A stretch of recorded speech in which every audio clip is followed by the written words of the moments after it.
then your question is, do you think unexpected heat transfer is usually due to poor design or unavoidable complexity?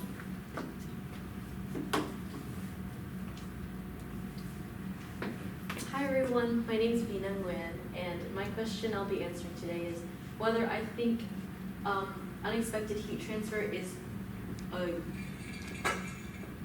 usually due to poor design or unavoidable complexity. And my answer is that it usually is due to unavoidable complexity. I mean, in heat transfer, there are so many different correlations that we have to predict heat transfer in a system that are dependent on so many different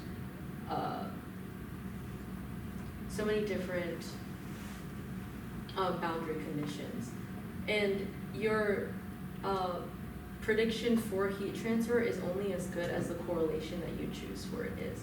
And there's also so many other different sources of heat transfer that you can't really simulate when you're that you might not be able to predict when you're designing a system for heat transfer. Like, for example, if the weather is bad, or if you're like changing weather conditions are unpredictable, or if your conditions change with time. Like, for example, if you're microwaving a bowl of water or something.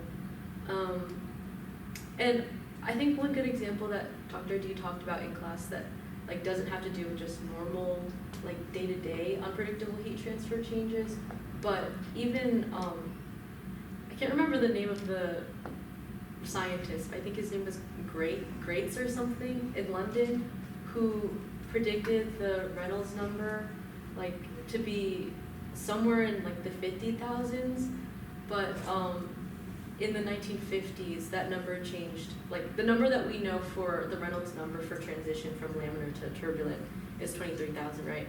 But it changed in the 1950s due to the vibrations in cars. So you're gonna be able to transition from laminar to turbulent with a lower Reynolds number because of those external